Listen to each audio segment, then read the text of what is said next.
dilakukan oleh Bapak Ketua Dewan Adat Wilayah selalu melibatkan saya, dan itu adalah keputusan di dalam pleno untuk selalu menghadirkan kami perempuan, representasi perempuan dalam setiap kegiatan-kegiatan Dewan Adat Wilayah. Dan selama ini memang untuk kami wilayah Mepago, saya sangat berterima kasih kepada Bapak Ketua Dewan Adat Wilayah, tidak pernah lupa saya dan selalu menjalankan apa yang ditetapkan di dalam pleno-pleno itu. Terima kasih.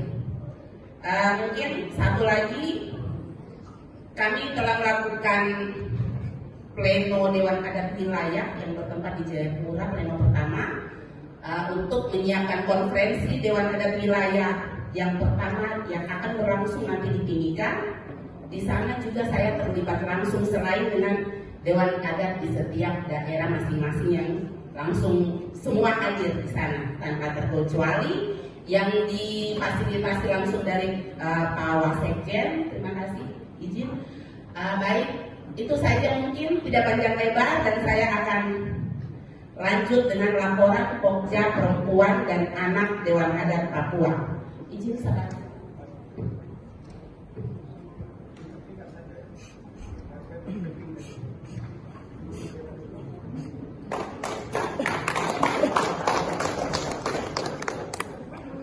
Sore Pak Bupati, silakan lanjut.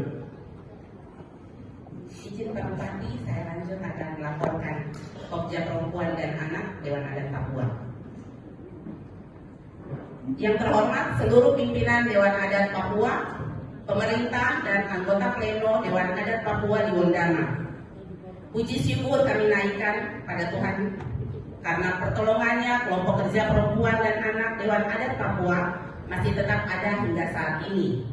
Permohonan maaf yang sebesar-besarnya atas ketidakhadiran Ketua Pokja Perempuan dalam memenuhi undangan panitia pleno Dewan Adat Papua di Wondama. Melalui Dewan Adat Papua 19, sejumlah poin yang dapat kami sampaikan pada saat ini diantaranya, sejak tahun 2016 Dewan Adat Papua melalui pimpinan Dewan Adat Papua membentuk kelompok kerja perempuan dan anak Dewan Adat Papua untuk memperkuat kerjasama dengan Dewan Adat Papua dan Kementerian Pemberdayaan Perempuan Republik Indonesia. Pokja Perempuan telah bekerja di 7 kabupaten di tanah Papua, diantaranya Kerong, Biak, Wamena, Merauke, Manokwari, Kaimana, dan Dogiai. Mewakili 7 wilayah adat untuk mengembangkan desain pemberdayaan perempuan dan perlindungan anak versi masyarakat adat di tanah Papua. Program ini telah melahirkan dokumen yang di-launching di Jakarta dan telah terbentuk Pokja-Pokja di 7 kabupaten. Pokja juga berbagai pertemuan di tingkat provinsi masih tetap hadir sebagai perwakilan dari kelompok kerja perempuan Dewan Adat Papua. Hingga program ini selesai, hanya Kabupaten Kaimana yang masih tetap bekerja merealisasikan dan menindaklanjuti program hingga ke tingkat suku. Dalam implementasi program ini, Pokja bekerja sama dengan berbagai pihak, baik pemerintah, NGO maupun komunitas, untuk memperkuat suara perempuan dalam mengangkat hak-hak perempuan mewakili Dewan Adat Papua. Tantangan yang dihadapi: sejak program selesai, belum ada pertemuan bersama Dewan Adat Papua untuk menindaklanjuti keberlanjutan dari Pokja Perempuan dan Anak Dewan Adat Papua. Apakah perlu membubarkan atau tetap mempertahankan Pokja hingga konsolidasi tingkat Dewan Adat di daerah dan suku? Dalam sejumlah pertemuan Pokja, belum terlalu banyak dilibatkan, padahal pasca konferensi Kaimana lahir rekomendasi untuk menindaklanjuti keberadaan Pokja Perempuan. Beberapa waktu terjadi kevakuman karena keberadaan Pokja belum secara serius ditanggapi oleh Dewan Adat Papua. Hadirnya perempuan tingkat Dewan Adat Papua tanpa koordinasi dan melibatkan Pokja Perempuan, yang mana di dalam Dewan Adat Papua pernah melakukan kerja-kerja urusan perempuan dan anak. Di tingkat kabupaten, Pokja belum mendapat ruang sebagai bagian dari Dewan Adat daerah Berdasarkan laporan, berikut 3 rekomendasi singkat yang dapat disampaikan kepada Dewan Adat Papua.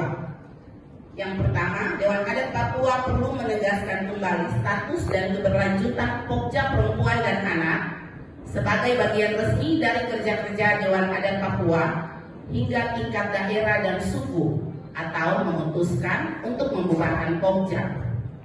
Yang kedua, jika dilibatkan, maka Dewan Adat Papua perlu melibatkan Pokja Perempuan dan Anak secara aktif dalam setiap forum, kebijakan, dan program terkait perempuan dan anak sebagai bentuk penghargaan terhadap kerja dan kontribusi yang telah dibangun sejak tahun 2016, terutama dalam memperjuangkan hak perempuan dan anak di Papua. Rekomendasi Pokja Perempuan Dewan Adat Papua terkait penyelamatan manusia, tanah, dan hutan Papua.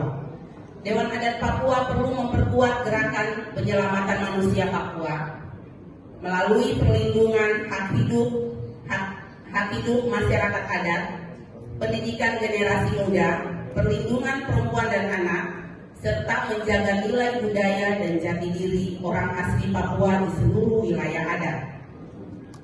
Yang kedua, Dewan Adat Papua perlu memastikan perlindungan tanah adat sebagai sumber kehidupan masyarakat Papua dengan melibatkan masyarakat adat, perempuan, dan pemilik hak wilayah dalam setiap pengambilan keputusan terkait investasi, pelepasan tanah, hutan, laut, dan pembangunan di tanah Papua. Dewan Adat Papua perlu membangun sikap bersama untuk menjaga sumber daya alam Papua secara berkelanjutan, terutama dalam pengelolaan hutan untuk ruang hidup dan keberlangsungan kemandirian bagi orang asli Papua dan generasi masa depan Papua. Hormat kami, Ketua Pokja Perempuan Dewan Adat Papua, Iren Waroni, Esos. Izin, dilanjutkan.